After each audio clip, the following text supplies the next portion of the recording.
Alright, so yun. So kami po ay magra-ride patungo po ng Pakil Eco Park. Okay, so ito na po tayo sa Eco Park. Yan, so meron pong tulay. Yun, oh. So yun po, sa baba na yun ang pinakaliguan. Yun, may swimming pool pa doon. Pero bago lahat, introduction muna tayo.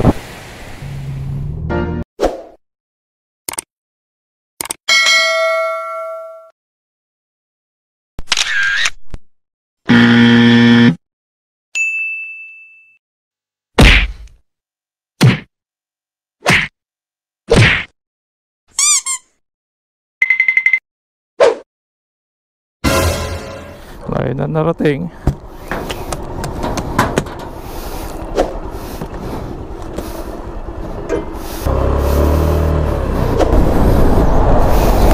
Alright, so good morning everyone. Ito si Pastor Man. Malamig muna tayo.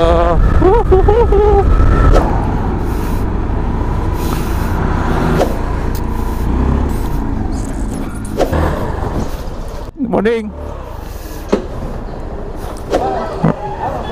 Nagmumotor ako. Ha? Eco Park? Oo. Nagmumotor din to. Tama. Naramdaman ko kasi magmumotor siya eh. So ngayon pong umaga, tayo po ay magra-ride. At kasama po natin yung taga MCBL. Let's go. Pero magpapagas muna tayo.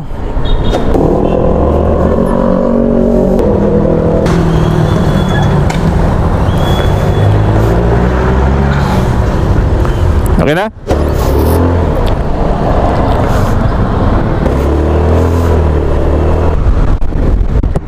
Okay, so good morning everyone. Ito si Pastor Man. Ating pong biyahe ngayon ay papunta tayo ng Pakil Eco Park. Alright, so may kasama po tayong dalawa. Sila po ang mga kasama po natin doon sa advocacy seminar ng MMSSB at saka Modern Classic Bikers Laguna. Sila po ang ating pong kasama po ngayon sa ride. Ngayon po na maaga kami doon napupunta sapagkat para po ma-check namin yung lugar. So kasama ko po ay mga magigiting po ito na instructor ng MSSB. So si Adam at saka si Andrew. AA, ang double A po ng Modern Classic Bikers Laguna. Unahin ko po sila mamaya pagdating po ng highway po ng Santa Cruz. So sa atin hong pagra-ride ngayong umaga, atin hong tatalakayin ang ilang mga bagay tungkol sa safety. At yung advokasya po ni Pastor Man ay tungkol po sa safety. Sabi po ng Bible sa Aklat ng Kawikaan, the horse is prepared against the day of battle, but safety is always of the Lord. Tunay nga po talaga ang pag-iingat naman ay talagang sa Panginoon. So we may look back of all the things that we prepare. Kung po tayo mag-ride, inahanda po natin lahat at piniprepare po natin lahat. Pero lagi po, sa tuwi na po, ang pag-iingat po lagi ay sa Panginoon. Mamaya connect natin, ano? Connect natin mamaya, baka pwede. No, baka pwede mag-connect, ano? Checkpoint left po. Wala naman tayo naka-ano eh. Abala lang, abala.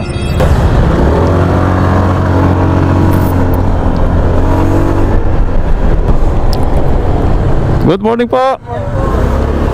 Good morning. Lang natin po yung verification na sa Sige po. Ano ko kailangan? session na lang o CR.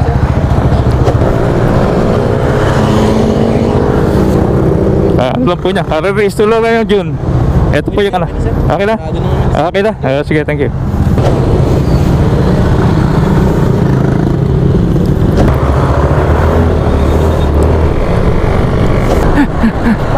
Ano? Ayun na po sila, ayun. Sige, bulo natin.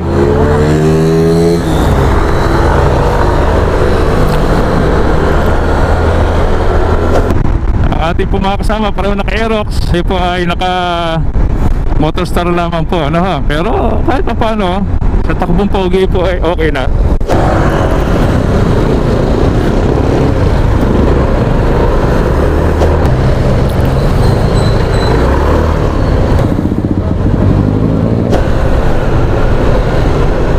Ayos. Signal pa si Sir Andrew. Signal. Iyo, nangawit. Okay, so habang tumatanda ang tao, syempre lalong develop ang skills. At doon po nagiging pakinabang po yung edad. Pero pagka sumobra na ang tanda, ang edad, so doon naman nagdeteriorate ang ating pong kasanayan.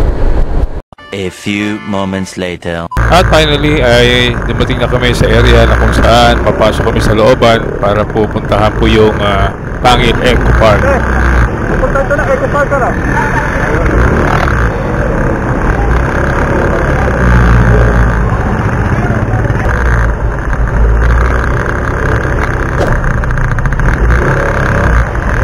Bakit?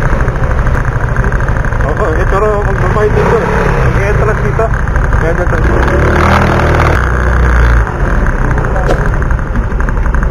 Pero sa loob yata ang parking. Pero alam ko dito magbabayad eh. Wala pa. Kami nga pala po yung magkakondak ng seminar. Seminar.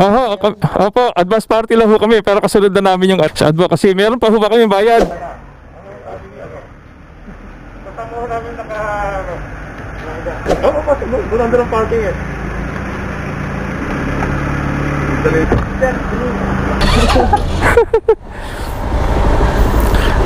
Wala naman pala tayong bayad, wala na. Mamapasingil pa tayo. Pero ang bayad po ay 20 yata. Oo, yun na nakalagay. Thank you po sir, thank you po.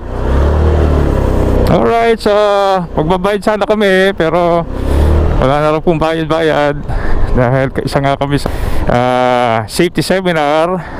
Okay, so dito na yata. Pa-island. Pa-island to. Alright. A few moments later. Okay, so ito na po tayo. Eco Park na pinuntahan. Yan, so meron pong tulay na dadaanan. Yun, no? So, yun po, sa baba na yun, ang pinakaliguan. Lamig ng tubig. Ayun, may swimming pool pa doon. So, yun. So, nandito na tayo sa Pakil Eco Park. Ngayon lang ba kayo nakapunta rito? Oo. Ganda, no? Ganda. Oo. Kaso malamig ang tubig niya, pamihado. Hindi kontra Rayuma. Pag summer, siguradong napakarami. Oo. Ayan, ganda, oh. So ganda na lugar. Talagang nasa kalikasan. Sir Andrew, Sir Adam, anong masasabi niyo sa lugar? Beautiful. The best. Oh, Ang ganda. the best. So clean, so good. So clean, so good, ha? Parang ayaw natin umalis, oh. Ganda, nasa nature talaga tayo. Timoy sinag ng araw, grabe, oh.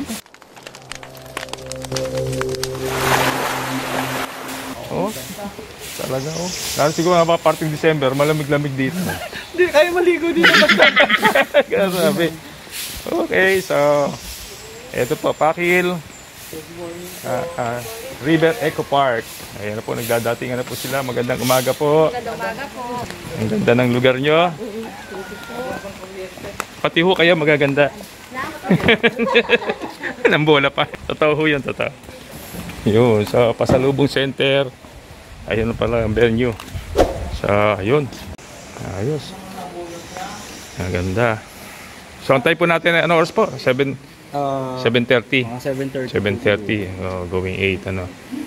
Ayan, naka-set up na po. I-set up po yung pang-apat po na namin na safety seminar.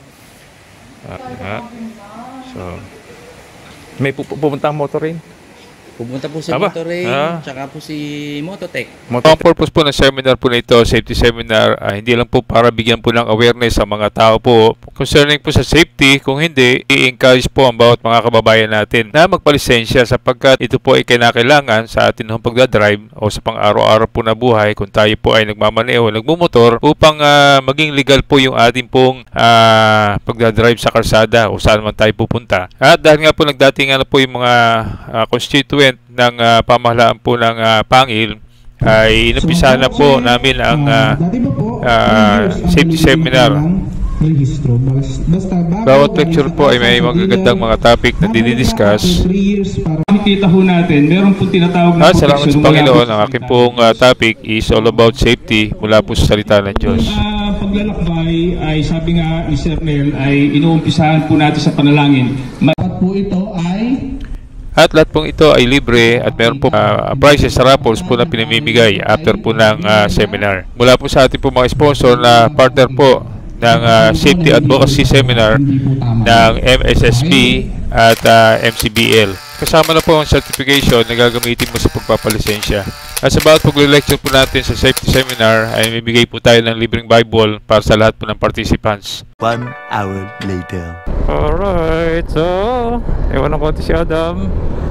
At syempre sa bawat mga bagay na amin po tinuturo ay we see to it na sa biyaya ng Panginoon ay amin pong ini-implement din at ginagawa po din namin sa aming sarili mong Syempre gusto rin natin namang maging mabuting halimbawa o ehemplo sa mga riding public. Hindi ho madali ang disiplinahin ang bawat sarili, ngunit sa pamamagitan po ng mga awareness at lecture po sa safety seminar ay nakukuha po natin na sumunod ayon po sa panuntunan ng batas trapiko. And now let's go to our Bible meditation this time. Our verses for today is found in the book of Ecclesiastes chapter 3 verse 11, which says, He had made everything beautiful in His time, and also He had set the world in their heart. Tatlong bagay na nais ko pong ibahagi mula sa talata po na ito. Number 1, all of God's creation is beautiful, including us. Opo, kasama po tayo. Sinabi po sa Psalm 139 verse 14, I will praise Thee, for I am fearfully and wonderfully made. Marvelous are Thy works. Kaya sinabi po ang mga bagay ito sapagkat tayo po ang tanging nilikha ng Diyos na ayon po sa Kanyang wangis.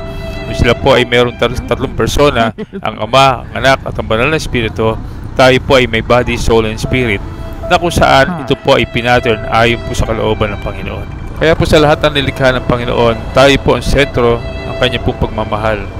Kaya nga po pag may problema sa ating buhay, inaasahan po natin ang Panginoon sa Kanyang salita ang Siyang magbibigay po sa atin ng kalutasan sa lahat po ng ating mga problema. Pangalawa, He made all things beautiful in His time. Ibig sabihin po niyan, sa lahat po ng bagay ay meron pong panahon kung kailan po niya ginawa at meron pong panahon kung paano po ito matatapos. So, sabi po ng Ecclesiastes chapter 3 verse 1, To everything there is a season and a time to every purpose under heaven. Meron pong panahon ng pagsilang, meron pong panahon ng kamatayan, meron pong panahon ng pag-ani, at meron pong pagtatanim ng panahon. Hindi lang po nagkataon lahat ng bagay. Ito po ay may eternal na plan po ng Diyos. At pangatutang huli, He had made everything beautiful for us to appreciate it and thank God for it. Sabi ng Bible ay sa lahat ng bagay dapat tayo magpasalamat. Kaya nga po, every time na pupunta sa magandang scenery o magandang pasyalan, thank God and thank God for it. Kaya ayon po sa plano ng Panginoon, lahat po tayo isang araw ay mamamatay. At nais po ng Diyos na bago tayo bawian ng buhay, ay makilala natin ang ating Panginoon sa Kristo bilang Panginoon tagapagligtas ng ating buhay. Kaibigan, mahal ka ng Panginoon. Siya ay namatay, nilibing at nabuhay para bigyan ka ng buhay na walang hanggan. Tanggapin po siya, kaibigan, bago matapos ang iyong paglalakbay sa buhay na ito. Shoutout sa ating mga bagong subscribers and viewer. Ito po sila, Raven Casilang, Marlon Bailon, John Rick Limon, Joseph Roberto, Stay at Home 3634, Pigeon Habit Tube, Elmer Moto TV, Simon Arciento, Ronel Ariola, and Nathan Dingkong. At sa lahat ng ating pong 3,311 subscribers, salamat po sa inyo. Again, ride safe with prayers. To God be the glory. Thank you for watching. Paalam.